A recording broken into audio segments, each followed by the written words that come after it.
এখন ওহাইশিকে বলল, বলার পরে আল্লাহ নবী বলছে তুমি তাদেরকে এমনি হত্যা করিও না, আগে ইসলামের দাওয়াত দাও। দেখছেন নি কি বলছে? ইসলামের দাওয়াত দাও। এই আয়াতে কারিমাগুলো তুমি তাকে শুনিয়ে দাও। বলেছে কে? ইল্লা মান তাবা ওয়া আমানা ওয়া আমিলা সালিহান ফাউলাইকা ইউবাদদিলুল্লাহু সাইয়্যাতিহিম হাসানাত। কি বলল? ওই লোক গিয়ে তাকে বলল যে তুমি তাওবা করো, আল্লাহ পাক রব্বুল আলামিন তোমার তাওবা কবুল করবে। একবার এই দাওয়াত দিল, আবার দাওয়াত দিল। দাওয়াত দেওয়ার পরে সে বলল এটা তো আমি কিভাবে, আমার বেশি ভয় হয়। অহায় সে বলতেছে আমাকে যে ক্ষমা করবে এটার প্রমাণ কি? তখন আল্লাহ নবী বললেন আরেকটা আয়াত তারা শোনাই দাও। সেটাও বলল। কি বলল? قُلْ يَا عِبَادِيَ الَّذِينَ أَسْرَفُوا عَلَى أَنفُسِهِمْ لَا تَقْنَطُوا مِنْ رَحْمَةِ اللَّهِ। জাহেলি যুগের অবস্থায় ইসলামের দাওয়াত না পাওয়ার কারণে, পরিপূর্ণভাবে ইসলামে না আসার কারণে যারা কাফের অবস্থায় অত্যাচার করলো, নিজের উপর জুলুম করলো, নিজের উপর অত্যাচার করলো, তারা যদি তওবা করে আল্লাহ পাক রব্বুল আলামিনের মনোনীত ধর্ম ইসলামের মধ্যে প্রবেশ করতে চাই, আমি আল্লাহ পাক রব্বুল আলামিনের কাছে যদি তওবা করে, আমি রব্বুল আলামিন তার তওবা কবুল করে নেব। ওহাইশিকে এই কথাটা একটু গিয়ে তুমি শোনাই দাও। ওহাইশি বলো ঠিক আছে, আমি একটু চিন্তা করে দেখি যেতে পারি কিনা। এখন সেই কি করলো? সাহাবাই কিরামকে আড়াল করে, অর্থাৎ আমরা যে অনেক আসামি যদি পুলিশে তালাশ করে, তখন আসামি এখান থেকে পালানোর জন্য মেয়েদের কাপড় পরে, বোরকাও পরে, হিজাবও পরে ফেলে। বুঝা গেছে? অনেক সময় আপনারা দেখেছেন ইউটিউবের মধ্যে দাঁড়িয়ে দাঁড়িয়েও চেঁচেতেছে, হ্যাঁ, আরেক ধরনের হয়ে যাওয়ার সময় ধরা পড়ে গেছে। ঠিক আছে, ওহাইশি এখন মেয়েদের পোশাক পরে পর্দা লাগাইয়ে কোথায় গেল? নবীর দরবারে। কারণ ওহাইশি জানতে পারল, বুঝতে পারল আমি নবীর ছোটবেলার বন্ধু, নবীর প্রাণ প্রিয় কলিজার টুকরা চাচা আমিরে হামজাকে শহীদ করলাম।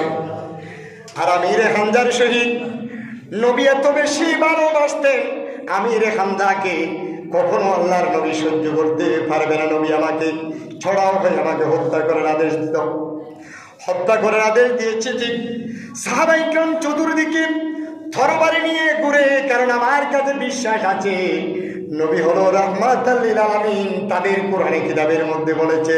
সুতরাং আমি ওহাইশি সাহাবায়ে কেরামের চোখকে আড়াল করে যদি নবীর দরবারে চলে যেতে পারি, তাহলে আমি পরিত্রাণ পেতে পারবো। আমি 100% বিশ্বাস করি নবীর দরবারে গেলেই আমি মুক্তি পেয়ে যাব। ওহাইশি কি বিশ্বাস করো? কথাটা তো সত্যি। নবীর কাছে গেলে কি আর মারা যাবে না? আড়াল হয়ে গেল নবীর সামনে, নিজের পর্দা,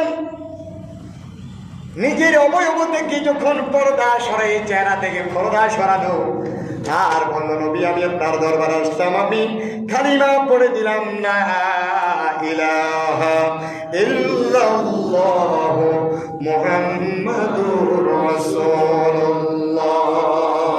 নবী আমি কালিমা পড়লাম।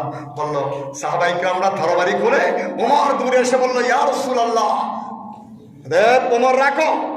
উনি আমি নবীর দরবারে সে কালিমার সুদা পান করেছে, আল্লাহর কালিমা পড়েছে, নবীর দরবারে শিখেছে, আর তরবারি দিয়ে আঘাত করা।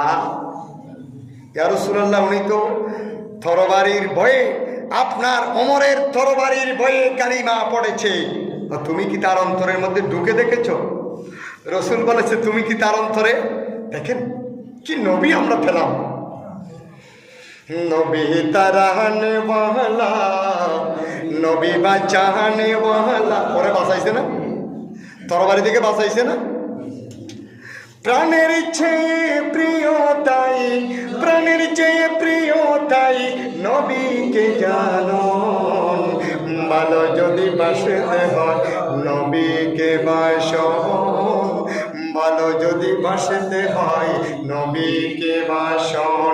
নবী জীবনে মোদের, নবী মরণে মোদের, নবী হায়াত মোদের, নবী কবরে মোদের। প্রাণের চেয়ে প্রিয় তাই, জানের চেয়ে প্রিয় তাই নবীকে জানন। ভালো যদি বাসতে হয়, আরে মন যদি দিতে হয় নবীকে দিয়ন। নবী জীবনে মোদের, নবী মরণে মোদের। প্রাণের চেয়ে প্রিয় তাই, জানের চেয়ে প্রিয় তাই নবীকে জানন। ভালো যদি বাসতে হয়, আরে সকারাতের বিছানাতে কি যে যন্ত্রণা, সাত সমুদ্র পানি দিল তৃষ্ণা মিটে না। ঠিক কিনা? দুনিয়ার সব পানি খাওয়ার জন্য ইচ্ছে জাগে, চোখ বড় বড় করে দেখে পৃথিবীর সমস্ত আসমান জমি মনে হয় যেন তার শরীরের মধ্যে দিয়েছে। কথা বলতে পারে না, কিন্তু পানি খাওয়ার জন্য ইচ্ছে জাগে। সকারাতের অবস্থা, সেই সময় আমাদেরকে মুক্তি দেওয়ার জন্য আশিকে রসুলের কাছে আল্লাহর নবী আসবে। সেজন্য শায়ের বলতেছে, সকারাতের বিছানাতে কি যে যন্ত্রণা, সাত সমুদ্র পানি দিল তৃষ্ণা মিটে না।